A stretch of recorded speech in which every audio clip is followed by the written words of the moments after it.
দিল্লির শাহী জামে মসজিদের মধ্যে খুতবা দান করেন, রুমাল দিয়ে চেহারাটা রেখে রাখছেন। খুতবার সময় প্রশ্ন করেন, শাইখ জুমার খুতবা দেন, রুমাল দিয়ে চেহারাটা রেখে রাখছেন কেন? বলে, বাবা আগামী জুমায় তার জবাব নিও। পরের জুমায় আগন্তুক প্রশ্নকারী দাঁড়ায় গেল।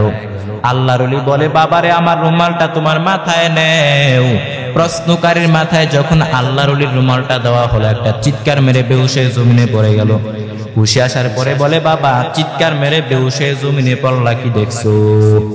আল্লাহর বান্দা বলে, আল্লাহর শপথ, দিল্লির বিশাল শহরে লক্ষ লক্ষ মানুষের মাঝে একজন মানুষ দেখি না, মাঝে মাঝে দেখি দুই একটা মানুষ, আর অধিকাংশ কুকুর শুকুরার বানর। আদমিরা আদমিয়াত লাজেমাস ওদের আগর বুনা বাসুদহি জমাস। আদমিয়াত লাহম শাহম পুশতিনিস, আদমিয়াত জুজরে জয়ে দুসতিনিস।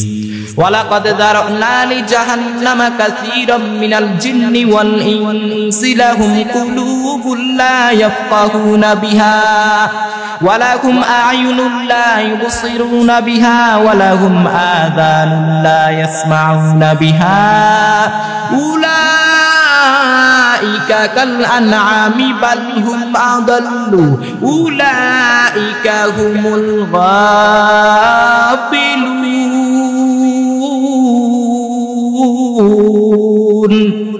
সূরা আরাফ 9 পারা।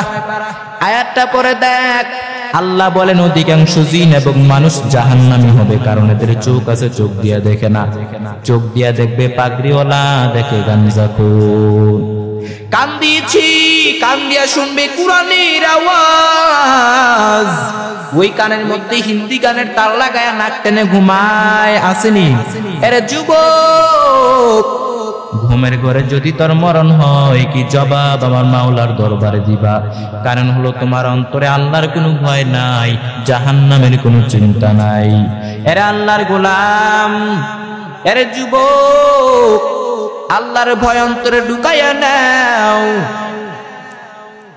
আল্লাহর ভয় যদি অন্তরে থাকতো, জবানের হিফাজত করতা, গালাগালি জবানে আসতো না। আল্লাহ বারবার বলেন, ওয়াকুলু কাওলান সাদীদা, জবানটারে হিফাজত করো, এই জবান দিয়ে যেন কোনো অপরাধ না হয়। কারণ হাত দিয়া আঘাত করলে মলম লাগানো যাবে, চিকিৎসা করা যাবে, কিন্তু কথার আঘাত দিয়া যদি কাউকে আঘাত দেয়, এখানে কোনো চিকিৎসা চলবে না। মদিনার নবী বলেন, আল মুসলিমু মান সালিমাল মুসলিমুনা মিন লিসানিহি ওয়া ইয়াদিহি, খাঁটি মুসলমান ওই ব্যক্তি যার হাত এবং জবান দ্বারা মানুষ কষ্ট পায় নাকি শান্তি পায়? শান্তি পায়। আল্লাহর নবী বলেন, দুইটা জিনিসের হেফাজতের যদি জিম্মা নেও, আমি নবী তোমাকে জান্নাতে নেওয়ার জিম্মা নিব। মাইয়াজমাল লিমা বাইনা লিহিয়াইহি ওয়া মা বাইনা রিজলাইহি আজমাল্লাহু জান্নাহ। মায়ার নবী বলেন, দুইটা জিনিস হেফাজতের জিম্মা নেও।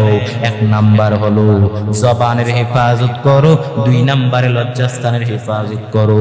এই দুই